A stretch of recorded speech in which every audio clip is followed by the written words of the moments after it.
Today on BRStv Investigates, it's time to really explore a black box. Hi, I'm Ryan, your host of BRStv Investigates, a weekly YouTube series which explores popular reefing theories, products, methods, what the manuals are missing, with a focus on putting them to the test. As part of that, we're going to evaluate reef tank lighting on all kinds of different fronts. A lot of reefers have been asking us to test so-called black box lights, so that's what today is all about.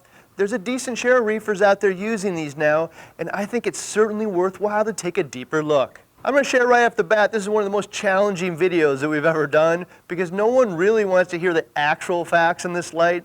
The manufacturers and reefers who bought $800 lighting modules certainly don't want to hear that you can grow corals and maintain a reef tank with a $100 direct from China black box. And many of the black box fans don't want to hear anything but a glowing report on how awesome and what a great deal they are. So on that note, I'll share right now, you can absolutely maintain a reef tank with these, and anyone who says otherwise is just wrong. However, if you thought a $100 light would perform the same as an $800 light, that was absolutely an unrealistic expectation. There are a whole slew of very real differences. I think I should share we actually considered selling some lights like these, but ultimately found that they didn't meet our quality standards, mostly related to the quality of components used to build them. Really all that's inside this box is a pretty thin license plate of LEDs, which I guess could be referred to as a heat sink, but that's kind of a stretch. I'd call it more of a mounting plate. Some off-the-shelf commodity lenses, a couple fans, and what appears to be the lowest cost available power supplies they could find, certainly not UL listed. Related to that, I personally know reefers who've actually had black box fires, and after opening the box, it's pretty obvious that they're almost certainly coming from the use of these low-cost, uncertified power supplies. Recently, Greg Carroll, the president of one of the nation's largest reef clubs, Southern California Marine Aquarium Society, and founders of Reefapalooza, was here visiting us in Minnesota and shared his experience where he plugged in a black box and it literally set fire before his eyes.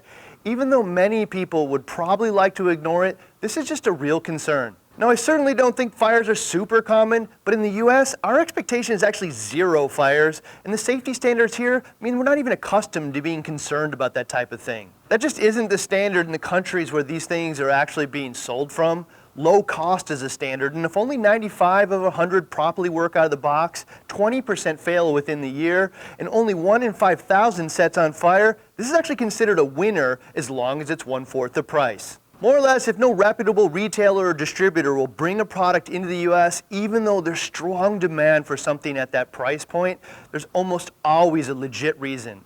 It's very frequently related to safety and resulting liability issues, something you have to at least be conscious of when buying direct from Asia goods from marketplace websites where the sellers know it's next to impossible to hold them liable or responsible for what they're selling. So now that we got that pretty unique bit out of the way, it's time to simply look at the performance data. For this test, I picked up a single 165 watt, $99 black box. I'm going to skip sharing the exact model because it isn't worth dealing with any potential liability, but it's one I see mentioned commonly in forum threads. There are a bunch of different options out there under a variety of names, but visually almost identical. My expectation is spectrum might change between them and limited par changes related to that, but build quality seems to be the same, so many performance aspects will likely be similar. As always, we're going to look at 3 primary factors: coral health, visual appeal, and available features, starting with coral health, meaning adequate par distribution, and spectrum. However, in this case, we're going to do something different, and on many of these elements, give a direct comparison between an industry leader and the black box performance, because I think that's the element everyone watching this really wants to know. What are the actual differences between a black box and some of the industry leaders, and will they perform appreciably different? Since the only light that we've recently tested that resembles this form factor is a 190 watt, $800 Radion XR30 Pro, that's what we're going to use. It's reasonable to assume that it's going to perform better, but by how much, and will it be in meaningful ways? There's limited instructions and no suggested mounting height with our black box, so we just selected a mounting height of 9 and 11 inches, which is similar to other lighting options and about the highest most people would visibly want to mount a light. The test is the same as all the others we've done in a 24-inch cube, measuring a 36-point, 20-inch by 20-inch grid inside, at a depth of 6, 12, and 18 inches in the tank. Looking at a set of measurements with the light mounted 9 inches off the surface and measuring 6 inches deep in the tank, There's a pretty huge difference between the black box and the Radion performance. Side by side, you can see there's a really dramatic difference in distribution of PAR. With the black box, we're seeing the most focused hotspot of any light we've ever tested by a significant degree, with the center 6-inch ring averaging 904 PAR. However, when we move the ring out just 6 inches, the average drops 65% and all the way down to 317. And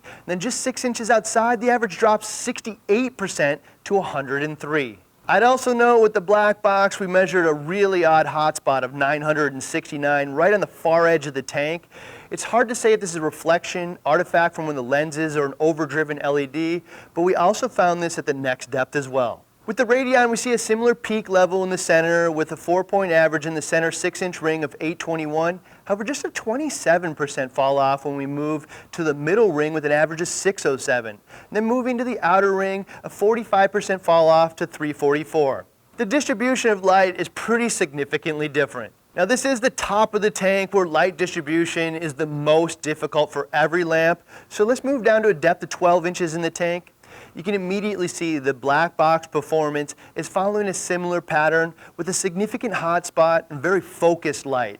The center at a 6-inch average is 680, and then 6 inches outside that a 55% drop off to 306, and then 6 inches outside that an average of 121, which is 61% lower. On top of that, we're still seeing that odd 712 hotspot on the right side of the tank. Looking at the Radion at this depth, there's an average 477 in the center. 6 inches outside that, the average only drops 3.5% to 461, and on the outer edges of the tank, only dropping 8% to 423. Again, super flat, even distribution of light in the tank, with the average PAR from the center of the tank to the outside edges only ranging 54 PAR. I think we're already seeing a pretty dramatic difference between the performance of the lenses designed specifically for use in a reef tank and some off-the-shelf commodity lenses in the black box. Moving down to 18 inches deep in the tank near the bottom, it really doesn't get tremendously better. Center average of 523, falling all the way to 287, just 6 inches outside that, and all the way to 121 in the outer ring. So even at the bottom of the tank, we're more or less seeing a laser beam of light shooting directly under the light and pretty far from what most reefers are looking from today's reef tank lighting. Now looking at the Radion at the same depth, because of the way that widely dispersed light likes to reflect off glass, we're now seeing the outer rings brighter than the center ones, but all still pretty close with an average of 332, 396, and 408 in the respective rings, all close to each other in kind of an even blanket of light. I think this is a good time to point out that while the 190 watt Radion uses about 15% more energy than the 165 watt black box, there's potentially a big efficiency difference here because a 36-point average PAR of the Radion is 395 versus the 221 with the black box, meaning the Radion does use 15% more power but also produces 80% more PAR or light output. This is a pretty huge efficiency loss for the black box, most likely related to the quality or design of the power supplies and lenses. So on that note, we also tested the black box at 11 and 16 inches so you can get an idea of the performance differences by raising the light up substantially. Looking at a mounting height of 11 inches and 6 inches deep in the tank, that oddball peak on the right-hand side is now gone. But other than that, I'd say the performance is about the same at this height. We're now seeing 791 in the center ring, 63% lower, 6 inches outside that with an average of 297, and a 76% fall off 6 inches outside that with an average of just 71. Looking at 12 inches deep, an average of 605 in the center 6 inches, falling all the way down to 294, just 6 inches outside that, and then all the way to 105 in the outer ring. At a depth of 18 inches deep in the tank, and again near the bottom, we're looking at 462 in the center, and even at this depth, a 40% fall off just 6 inches outside that, and another 53% fall off into the outer ring with an average of 130. This is a 16-inch wide light we're testing, and remember, it's just a 20 by 20 inch grid we're measuring, and the sensors are pretty darn far from the light. This is just a highly focused beam of light. So making the assumption that performance can only get better the further we raise the light, we raise it to 16 inches, which is approaching 1.5 feet off the tank. I will say we've now entered a territory where most people wouldn't mount these lights this high because from a sitting position, they're likely going to be pretty blinding and might be a lot of spillover into the room. However, even at a mounting height of 16 inches and 6 inches deep in the tank, we're seeing 600 par in the center, then less than half that par, just 6 inches outside that with 296, and then less than a third of that with 97 in the outside ring. Going down to 12 inches deep in the tank, similar but a hair better results with 456 in the center, 262 in the middle ring, and 130 in the outer ring. And at the bottom of the tank, in a depth of 18 inches, nearly 2.5 feet from the light, still a serious hot spot in the center with 356, still dropping 35%, 6 inches outside that, and 40% to an average 145 in the outer ring. All in all, I'm sure you could get the light to distribute similar to some of the other more popular lighting options at some point, but I think that you're going to have to be looking at 2.5 feet off the tank, which just isn't realistic for most display tanks. Normally we'd go test these on the 120 with multiple lights, but I only have one on hand. I'm going to go ahead and make the assumption here though that looking at the data, it'd be fairly obvious that most wall-to-wall SPS tank owners should see value in orienting them front to back and using several modules turned way down to evenly distribute the light and reduce that laser beam effect. Moving on to spectrum offering and blending, again, I think it's fair to compare a retail option against the black box to understand what it is we're getting in either case. Looking at the black box, you can see there's a solid peak at around 455, and this is what's going to predominantly support the coral's growth. I do think it's fair to say that this is likely adequate spectrum to support coral health and growth. However, when we're talking about spectrum offering from a coral health perspective, I think it's fair to say the best solutions will cover all the spectrums important to zooxanthellae and in turn the corals. This includes spectrum peaks designed around the chlorophyll A, chlorophyll C, and carotenoids. I don't think this approach is accurate enough to be the only consideration, but I think it's fair to say that light sources capable of hitting these important spectrum peaks are better than those that are missing or underrepresenting these important spectrums. So when we look at the chlorophyll spectrum absorbance peaks for chlorophyll A, which are around 430 and 660, the black box is providing very minimal spectrum in either of these ranges, does strongly hit the primary chlorophyll C peak around 450, and likely why it can support coral's minimum energy requirements. And carotenoids have a fairly wide range of absorbance between 400 and 500, and the black box does a pretty decent job in the center half of the 400 to 500 range, but really underrepresenting a quarter of those spectrums on each side. Now looking at the retail reefing specific lighting solution with the Radion, you can see the 430 peak and 660 peaks for chlorophyll A are nailed, a strong representation of 450 for chlorophyll C,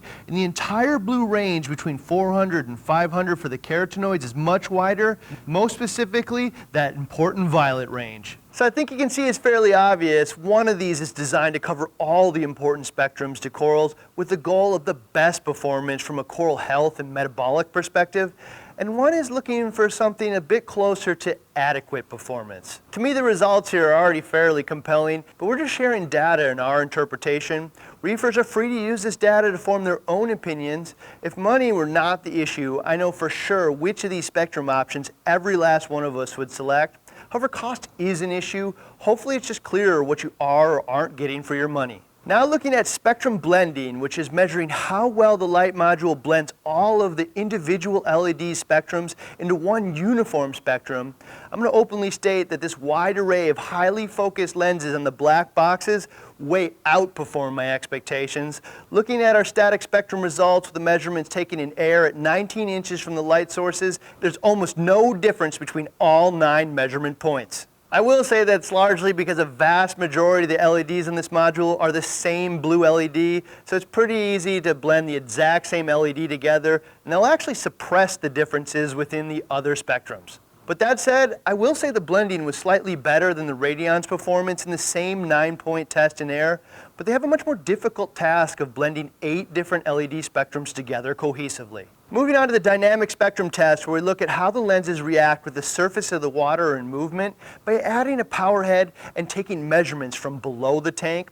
Again, the spectrum blending is what I would call pretty solid, but really somewhat misleading performance because of the limited offering of blue chips, which visually look all identical. To help demonstrate this, we turned the primarily blue channel off and repeated the test. Once a single channel isn't overwhelming the rest, you can see similar performance to other non-diffused LED arrays, with the spectrum mix changing fairly wildly from one moment to the next as the focused light from the lenses refract off the surface ripples and bounce around the tank. So considering all three aspects of coral health, par levels, distribution of that par, and spectrum from a coral health perspective, I will certainly give it an adequate, and the black box will grow corals.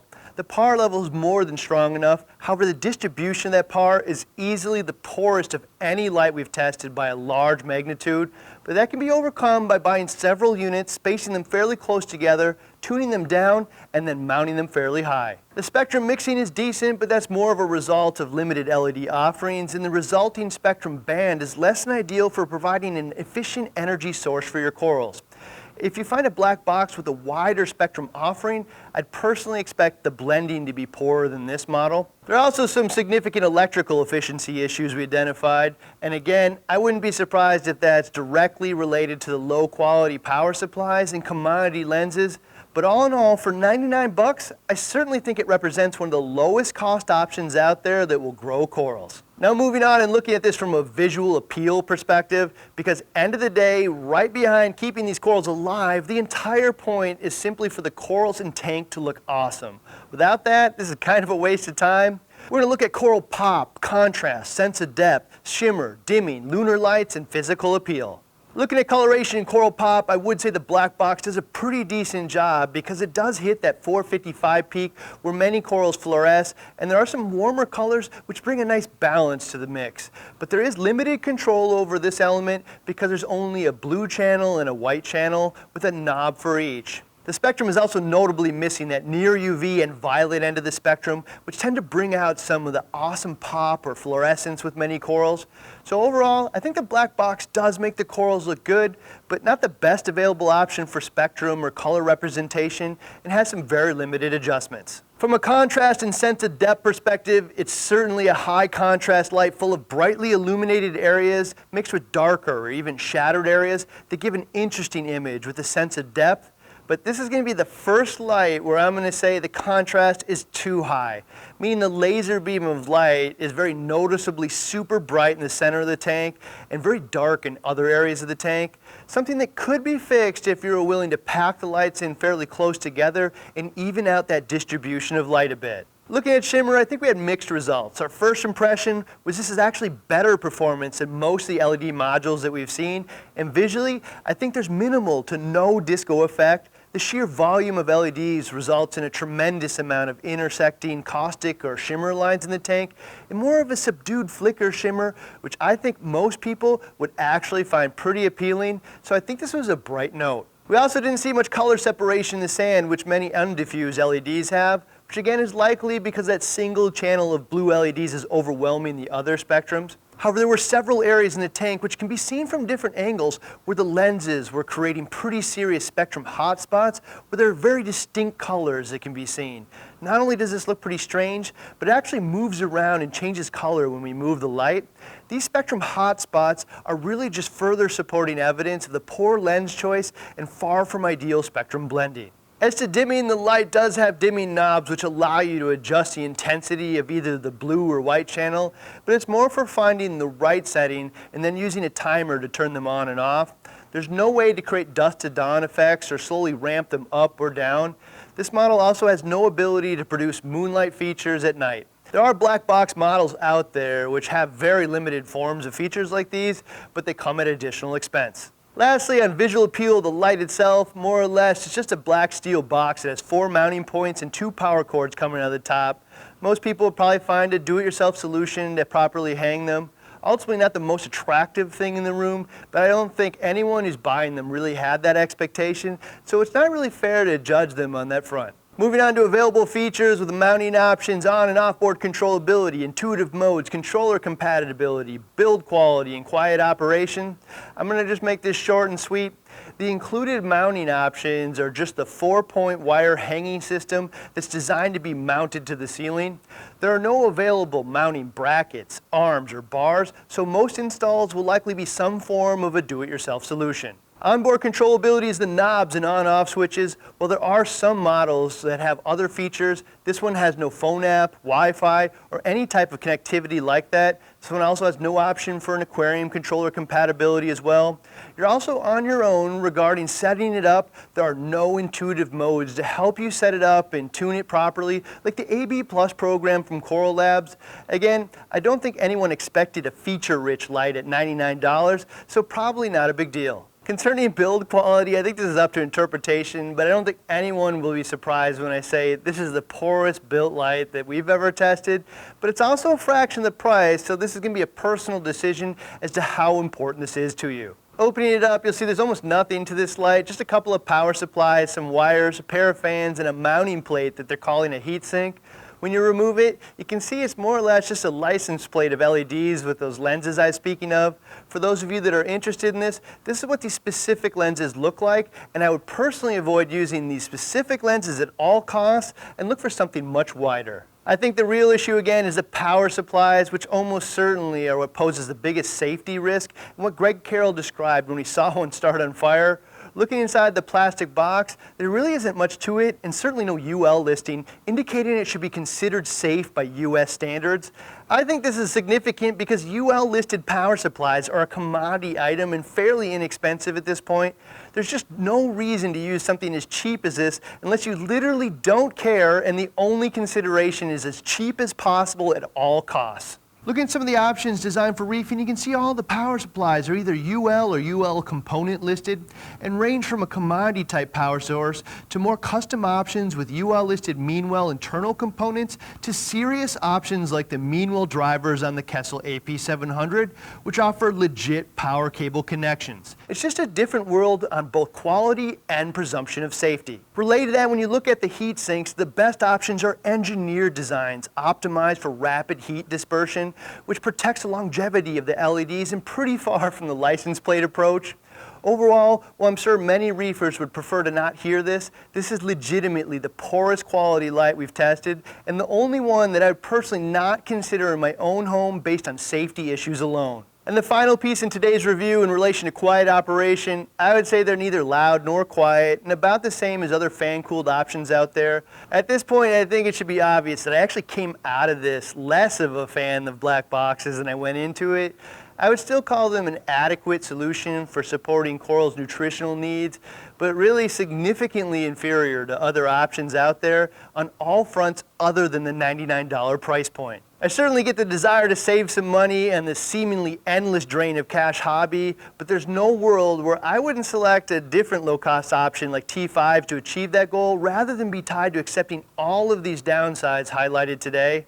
I also fully understand this likely isn't the review the black box owners or those who are strongly interested in buying them wanted to see, because it is far from glowing, but even most of those that disagree with my personal interpretation still value information and data to make up their own opinions. So feel free to ignore all my personal interpretations, just look at the data, come to your own conclusions, and hopefully there's some valuable nuggets in there somewhere. Normally I'd say I can't wait to see what everyone has to say over in our Reef to Reef thread this week, but this week I'm going to change that up a bit and say I can't wait to take my public beating. In all seriousness, I think this might end up being one of the more interesting threads in some time as reefers chime in with their own personal experiences of how well they work for them, how long they lasted, how much of any of what we shared today is viewed as important with their selection process, all kinds of stuff, including those who considered black box type lighting but ultimately very happy they went with something else. As always, if you like what we do here and value this type of information, give us a thumbs up and subscribe because we release new reefing videos all week long. See you next Friday with another episode of BRStv Investigates.